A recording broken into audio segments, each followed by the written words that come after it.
হয় কালি সংবাদ মাধ্যমত দেখিবলৈ পাইছিলো আঙ্গুলতা ডাঙৰীয়াই কৈছিলে যাৰ বেলেন্স জিৰো তাৰ মানে থিংকিংও জিৰো এনে ধৰণৰ তেওঁ কথা কৈছিলে। এতিয়া কথা আছে কি আঙ্গুৰ থোপাত থকা আঙ্গুৰ আৰু খৰি পৰা আঙ্গুৰৰ মাজত ডিফাৰেন্স আছে। থোপাত থকা আঙ্গুৰ আৰু খৰি পৰা আঙ্গুৰৰ মাজত ডিফাৰেন্স আছে। লগতে তেওঁ বৰ্তমান এতিয়া অসমৰ নাম কটা চিপাহী বুলি ক'লেও বেয়া নহয়। মানুহে MLA হৈ পেলাই মন্ত্ৰী হয় আৰু আপোনাৰ প্ৰমোশ্যন হয়, তেওঁ কিন্তু আপোনাৰ ডিমোশ্যন হৈ গৈ আছে। মানুহে এটা পৰ্যায়ৰ পৰা ইনক্ৰিজ হয় যিকোনো ক্ষেত্ৰত, কিন্তু তেওঁ ডিক্ৰিজ হৈ গৈ আছে। এতিয়া কথা হৈছে যে তেওঁ কৈছে যে যাৰ বেংক বেলেন্স জিৰো তেওঁৰ মানে জ্ঞানো শূন্য এক প্ৰকাৰ। এতিয়া কথা আছে তেওঁ জন্ম হৈয়ে মানে হিৰইন হৈ আহিছিলে নেকি, মাকৰ গৰ্ভৰ পৰাই তেওঁ জন্ম লাভ হিৰইন হিচাপে হৈ আহিছিলে নেকি? মই জনাতো শূন্য নহলে অংক স্তব্ধ হৈ যায়। যদি জিৰো নাথাকে, জিৰো নাথাকিলে আমাৰ যিখন আমাৰ গণিত সেই গণিত স্তব্ধ হৈ যায়। জিৰোৰ পৰাই সকলোবিলাক আৰম্ভ হয়। এতিয়া প্ৰথম কথা তেওঁক মই এইটো সুধিব বিচাৰিছো তেওঁ জন্ম হৈয়ে মাকৰ গৰ্ভৰ পৰা হিৰইন হৈ আহিছিলে নে শূন্য হৈ আহিছিলে?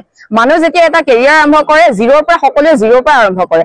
এতিয়া সমাজত এনেকুৱা ব্যক্তি আছে যাৰ বেংক বেলেন্স নাই কিন্তু সমাজত এতিয়াও মানে তেওঁলোক প্ৰতিষ্ঠিত হয়। মৰাৰ পিছতো মৃত্যুৰ পিছতো তেওঁলোকৰ এতিয়াও স্মৃতি আমাৰ মাজত বিজড়িত হৈ আছে। আমি এতিয়াও তেওঁলোকক সৰু এনেকুৱাও আমি এতিয়া আগৰ শিক্ষামন্ত্ৰী আপোনালোকে যদি চাই এতিয়াও এখন চাইকেলত ঘূৰা আমি দেখিবলৈ পাইছিলো, চিটি বাছত ঘূৰা আমি দেখিবলৈ পাইছিলো। তেওঁলোকৰ কিন্তু বেংক বেলেন্স জিৰো আছিলে, কিন্তু সমাজত বৰ্তমানৰ নৱপ্ৰজন্ম তেওঁলোকক কিন্তু সন্মান কৰে। হয় পইচা লাগিব, কিন্তু উৎসটো কি, ক'ৰ পৰা আহিছে?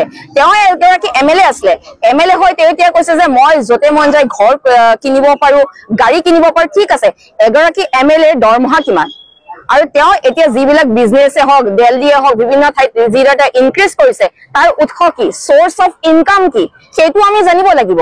তেওঁ প্ৰথমে সেইটো ক্লিয়াৰ কৰক, কাৰণ প্ৰত্যেকজনী এতিয়া যুৱচামে মানে জন্ম হয়তো বেংক বেলেন্স লৈ নাহে। ঠিক আছে, বেংক বেলেন্স লৈ ঘৰ এটা কিনিব পাৰে কিন্তু ঘৰখন পাতিব নোৱাৰে, সেইটো কথা মনত ৰখা ভাল। আৰু বেংক বেলেন্স দৰকাৰ, তাৰ সমান্তৰালে কিন্তু জ্ঞানৰো দৰকাৰ, শিক্ষাৰো দৰকাৰ।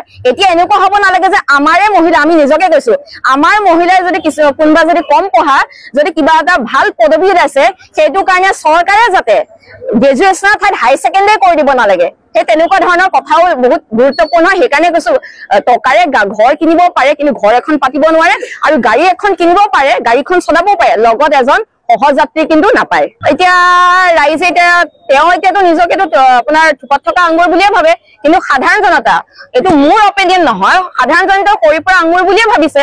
কাৰণ কিয় বৰ্তমান তেওঁ নাম কটা চিপাহী হয় কবলৈ গলে। আৰু তেওঁ আৰু এটা কথা কবইছে, তেওঁ কৈছিলে যে ঋণ লৈ মানুহে ফৰ্চুনাৰ কিনিব পাৰে। ঠিক আছে, অদ্ভুত মন্তব্য দিছিলে। ঋণ লৈ মানুহে ফৰ্চুনাৰ কিনি যদি উন্নয়ন কৰিব পাৰে তেন্তে পদূলিয়ে যে টোল গেট বিলাক যে দিছে, ফৰ্চুনাৰ কিনি মানুহে কিমান ইনকাম কৰিব? সেইকাৰণে টকাৰ লগতে জ্ঞানৰো দৰকাৰ হয়। উপৰোক্ত বক্তাগৰাকীয়ে কৈয়ে গ'ল যে মহিলা আয়োগৰ দৰে, মই এটা কথাই ক'ব বিচাৰিছো যে মহিলা আয়োগৰ দৰে অসমৰ এখন সন্মানজনক আসনত বহি আঙুলতা ডেকাৰ নিচিনা এগৰাকী মহিলাই যি ধৰণৰ মন্তব্য ৰাখিছে আজি সমগ্ৰ নাৰী জাতিকে অপমানিত কৰিছে।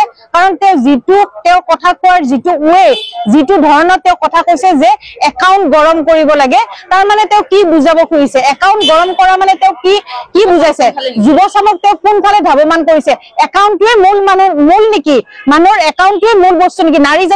নাৰীৰ শালীনতা সন্মানৰ কোনো গুৰুত্ব নাই। তেওঁ কৈছে যে আমি নাৰীসকলে নিজৰ একাউণ্ট গৰম কৰিব লাগে। এইটো সমগ্ৰ নাৰী জাতিৰ কাৰণে এটা চূড়ান্ত অপমানজনক মন্তব্য ৰাখিছে। এখন সন্মানজনক আসনত বহি আজি অসমৰ নাৰী সমাজে লজ্জানত হৈছে তেওঁৰ এই মন্তব্যত, আৰু সমগ্ৰ নাৰী জাতি আজি অপমানিত বোধ কৰে। আমি ক্ষমা খোজাৰ দাবী জনাইছো, কাৰণ এনেকুৱা ধৰণৰ উদ্ভট মন্তব্য আমাৰ সমাজখন বিপথে পৰিচালিত কৰিছে। অনাগত দিনবিলাকত তেওঁ যাতে এই ধৰণৰ মন্তব্যৰ পৰা বিৰত থাকে তাৰ প্ৰতি আমি তেওঁক আহ্বান জনালো।